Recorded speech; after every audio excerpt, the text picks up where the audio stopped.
my respectable judges, my dear colleagues, and ladies and gentlemen. Thank you for this opportunity to share some things of my style with you. So I hope that it will be interesting. Well, as I was preparing the lesson, I was reminded of a famous quote by William Butler Yeats. Education is not the filling of a pail, but the lighting of a fire. I believe that a good teacher should be able to motivate the students to take their own initiative to use English. They're not they're not just something that you force them to do.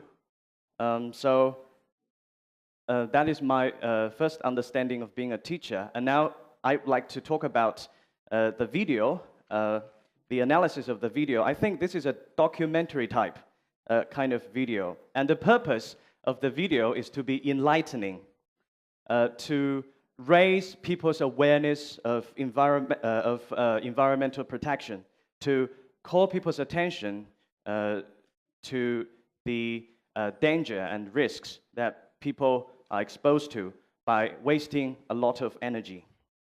And so I would like to give the title to this video, which is Eco-Friendly Home, Problems and Solutions.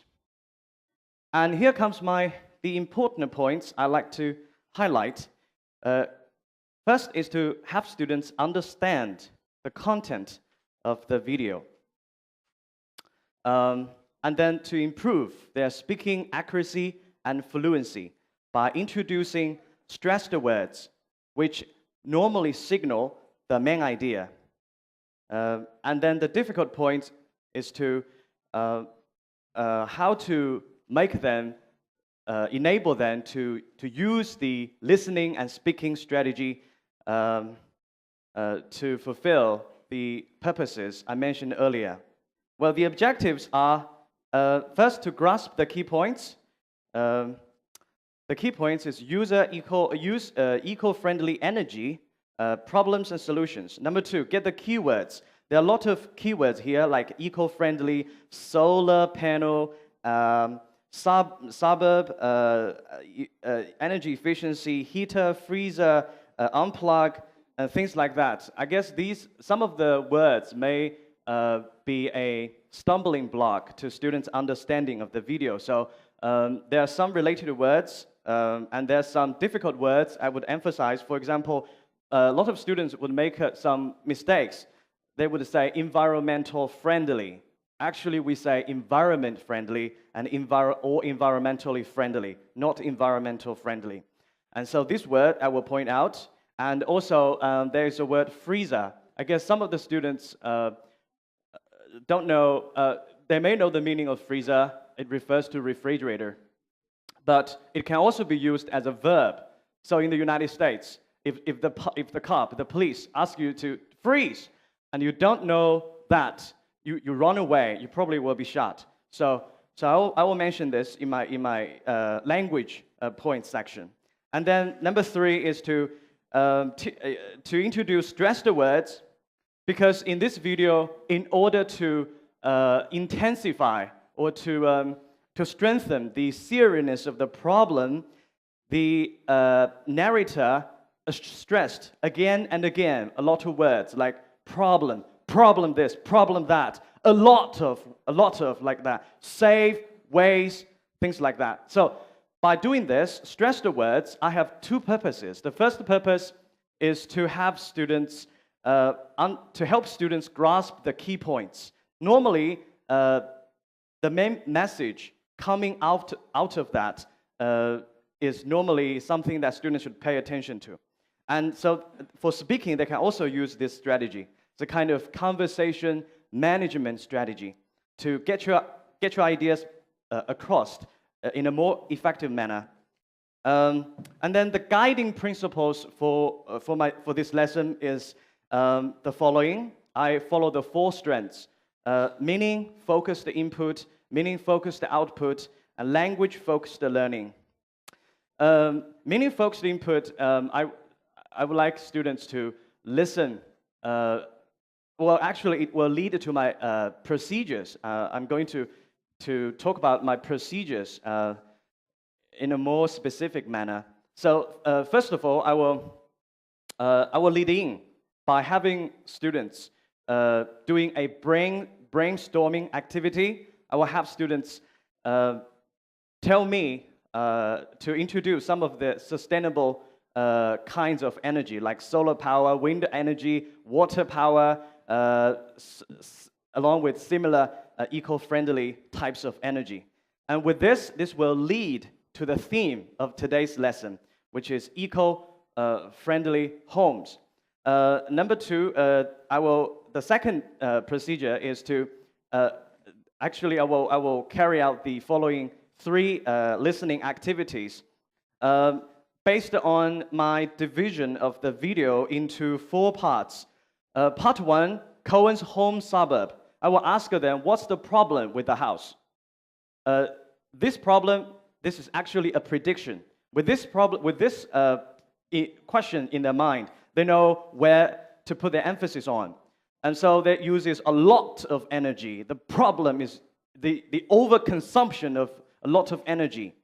And then for this, so I will introduce stressed words. So I'll ask them to use the stressed words to grasp the key points. And in a small section of the speech, later, I would like to expand beyond that. So I'll probably play a very short audio clip of Martin Luther King's "I Have a Dream," just one small section of the speech to let them feel better about what I mean, of stressed words. I have a dream that my 4 little children will one day live in a nation where they will not be judged by the color of the skin, but by the content of their character. I have a dream today. Something like that. And then in the second activity, which is part 2, I will ask them a question: what different problems there are in Cohen's house? For example, heater in the room, freezer in the kitchen, and here I would talk about the usage of freeze being used as a noun and as a verb. For example, when you are in the United States, the police will take out a gun and ask you to freeze, drop your weapon, put your hand above your head where I can see them. Something like that. To call their attention, this is a kind of culture problem, and if they don't know this, probably their life will be in danger, especially if they would like to take a study overseas. And then the speaking activity is to have them think about or talk about what problems there are in their own homes in terms of home appliance usage. And when this is done, I move to part 3. What are the solutions to saving energy? And also, this is a bit of a longer speech, and it involves 2 situations. The one situation is in Cohen's home. The other situation is in probably the narrator's home. How does Lovin, who lives in Colorado in the mountains, save energy? He uses eco-friendly home appliances. He uses solar power.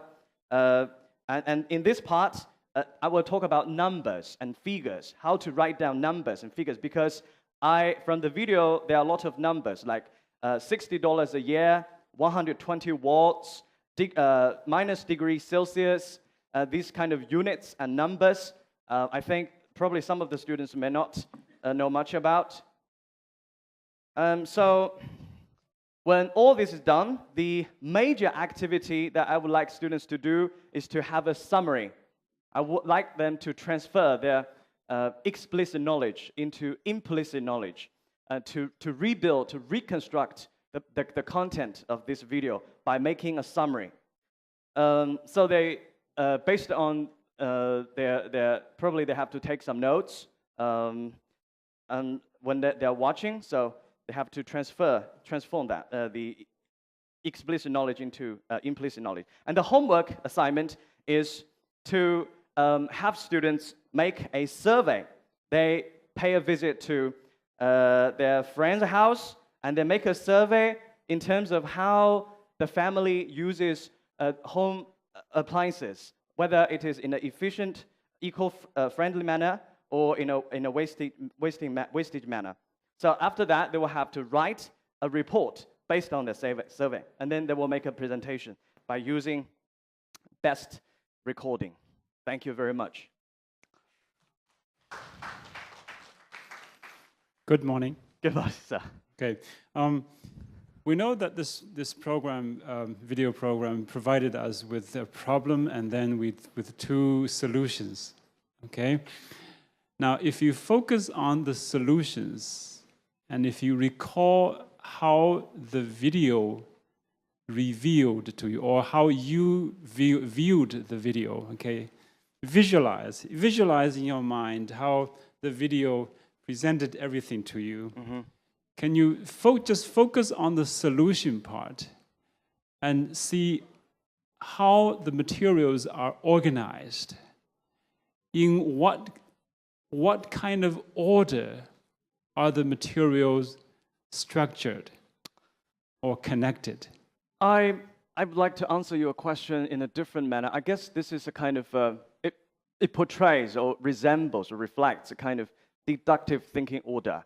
It presents the general, the overall situation, problem this, problem that, and solution. We have an overall solution. We have an overall way.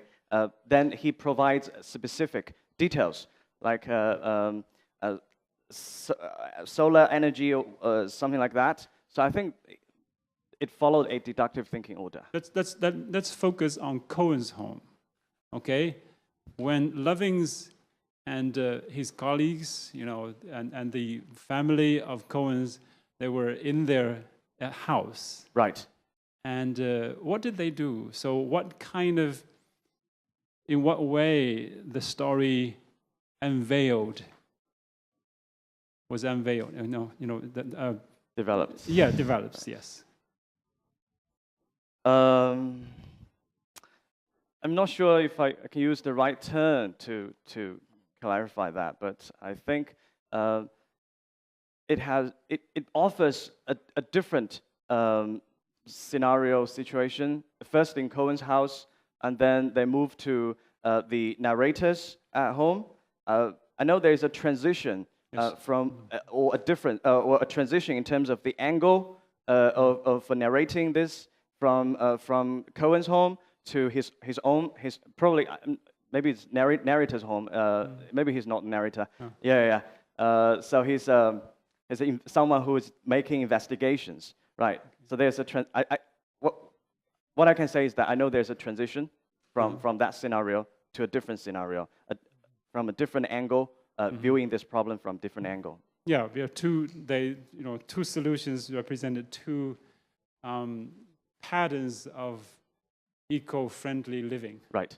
There's a contrast. There's a comparison. Yeah, different ways. Yes. Okay. Now let's move on to your teaching design. I noticed that you wanted to call your students' attention to the use of stressed words. Okay.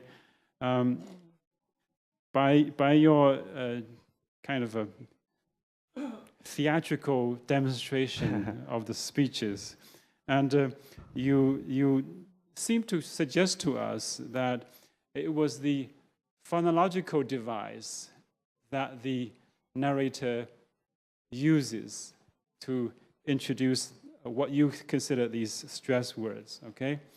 In addition to phonological devices, can you find any other devices like lexical or syntactic device to help students realize some of the key words? So in other words, how are the key words highlighted so that students will be able to accept, to receive them, perceive them, and understand them better? I think it's kind of application of repetitive or repetitious use of words or phrases to strengthen the serious problem there. So he repeatedly used problem. I guess at least in my memory 3 times. Problem, problem, problem. In a way to raise the readers or the viewers' awareness or their attention of how serious the environmental problem has caused to human beings. So in this way, if he keep highlighting these words, subconsciously they will move into the reader's head before they have realized that. So I think this is a very good effect that we can learn from when we're doing that. Thank you. Thank you very much.